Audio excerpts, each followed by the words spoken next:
Mukunda jewellery Hanamkonda ప్రారంభోత్సవ offer flat 20% VA December 14 నుండి 22 వరకు. ఈయన వస్తుండేది వస్తుండేది పోలీసు వాళ్ళు నిర్బంధం ఎక్కువైపోయింది. ఎట్లా అంటే స్టేషనే కాకుండా ఫ్రెషల్గా హోమ్ మినిస్టర్ గారు ఊరు వరకట్పల్లి అక్కడ స్టేషనే పడ్డది నేను పట్టుకోవడానికి.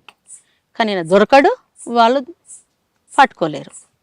ఇట్లనే చాలా జరిగింది. హోమ్ మినిస్టర్ గారు అత్తగారు ఊర్లో గెస్ట్ హౌస్ తగలబెట్టారు. అవును. అప్పుడు పోలీసులు వచ్చారా మీటికి? రాలే, తెలియదు అప్పుడు. తర్వాత తెలిసింది. అయితే అక్కడ స్టేషన్ పెట్టేసారు. అంటే అక్కడ ఫ్రెషర్లకు వచ్చాక ఫ్రెషర్లంగా పెట్టేసారు. నేను పట్టుకోవడానికి చాలా ట్రై చేసారు. కానీ తగలబెట్టిన విషయం మీకు తెలుసా? ఎవరు చేశారా పని? తెలుసు. ముందే తెలుసా, తర్వాత తెలుసా? తర్వాత తెలుసు. ముందు అంటే ఏం జరిగింది అనేది తర్వాత తెలుసుకున్నా నేను. నాకు తెలియదు అప్పుడు. చెప్పలేదా తప్పు కదా అని అనలేదా? తప్పు కదా అని అంటే అక్కడ జరిగిన సంఘటనలను బట్టి వాళ్ళకు అది చేయాలనిపించింది, చేసిర్రు అంతే. అది ఎందుకు చేసిర్రు అనేది తర్వాత తెలుసుకున్నాడు నేను. అట్లా అయితే ఇట్లా పోతుండగా అయితే జనాలకు ఎట్లుండే అంటే బయటికి వెళ్ళడమే చాలా కష్టం ఉండే. అసలు బావుల కాడికి పోవాలన్నా ఈ పక్క నుండి వీళ్ళు, ఆ పక్క నుండి వాళ్ళు, ఈ పక్క నుండి వీళ్ళు, ఆ పక్క నుండి వాళ్ళు అన్నట్టుగా తిరిగేది. చాలా మామూలుగా కాదు. ఒక్కొక్కసారి 500 మంది, 200 మంది, 300 మంది, 100 మంది, 50 మంది, అసలు లెక్కలేదు.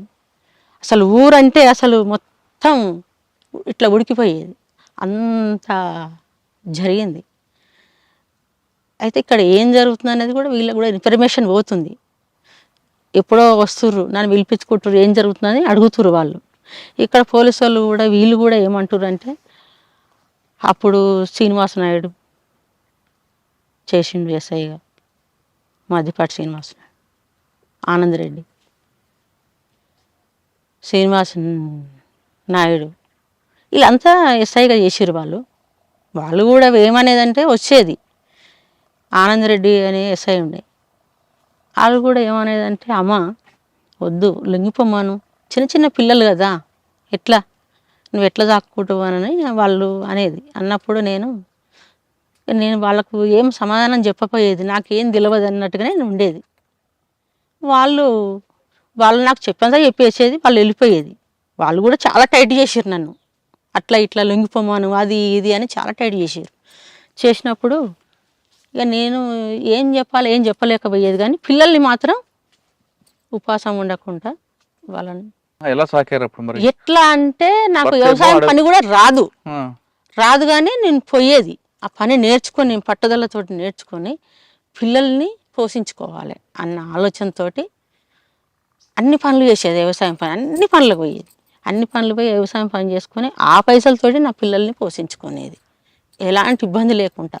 బట్టలైనా సరే, అన్నమైన అన్ని రకాలుగా, చదువు కానిచెల్లి అట్లా పోషించుకొని పిల్లలకు కూడా ఏ రోజు కూడా ఇబ్బంది జరగపోయేది. కానీ వాళ్ళు ఎప్పుడు వచ్చేది అనేది అర్థం లేకుండానే ఉండేది. ఎందుకంటే నైటు పొద్దున్న దాకా ఎప్పుడైనా సరే, ఎప్పుడు వచ్చినా సరే నేను సిద్ధంగానే ఉండేది వాళ్ళకి. అసలు ఏం చేయాలనేది పోలీసు నిర్బంధం అంటే ప్రెషర్లతో ఎక్కువ అయిపోయింది నాకు చాలా. అయితే ఒకరోజు ఏం జరిగిందంటే ఇంట్లో ఫోటోలు ఉన్నాయి, మనిషి తెలియదు. నేను ఈ ఫోటోలు ఎట్లా అని చెప్పేసి ఆ ఫోటోలు ఆయన ఎక్కడెక్కడ ఉన్నాయి అన్నీ తీసి ఒక పక్కింట్లో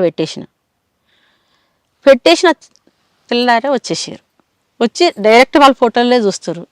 ఎక్కడున్నాయి ఫోటోలు చూస్తే మనిషిని గుర్తుపట్టేస్తాం, ఆ మనిషి ఎట్లుండన్న సంగతి మనకు తెలియాలి కదా అన్న ఆలోచనతో వాళ్ళు చూస్తారు.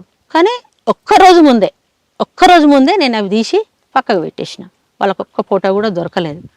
చాలా అంటే 7 గంటలకు వస్తే 10 గంటల దాకా ఉన్నారు. ఎంత వెతికినా దొరకలేదని చెప్పేసి అట్లా ఇట్లా అని చెప్పేసి మాట్లాడి వెళ్ళిపోయారు. నేనేం చేశాను, దొరకలేదని వాళ్ళు వెళ్ళరే, తిట్టడం కొట్టడం ఏదో ఏమనలేదు వాళ్ళు, ఏమన్నా. కానీ చెప్పేది నిమ్మలంగా, లొంగిపోమానమ్మా అది ఇది అని చెప్పేసేది.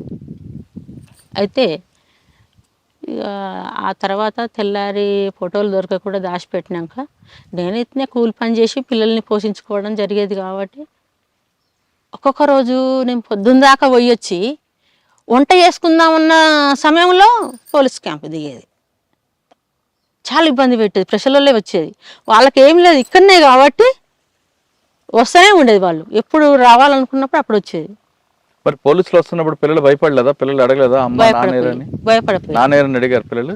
వాళ్ళకి తెలుసు, చిన్న చిన్న పిల్లలే కానీ ఏమన్నా చెప్తే అర్థం చేసుకునేది. మా పెద్దబాబు జర కొంచెం పెద్దగుండు, ఇద్దరు చిన్నోళ్ళు చిన్న పిల్లలు అయితే అర్థం చేసుకునేది. సరే అమ్మ ఎట్లా చెప్తే అట్లా వినాలన్న ఆలోచనలోనే వాళ్ళు ఉండేది. అయితే ఒకరోజు ఆనంద్ రెడ్డి ఎస్ఐ, మీ నాన్న వస్తుండా, మాకు చెప్పాలి, మీ అమ్మ చెప్తలేదు, నువ్వన్నా చెప్పు, నీకు పైసలు ఇస్తా అని చెప్పేసి మా చిన్నబాబుకి 5 రూపాయలు ఇచ్చిండు.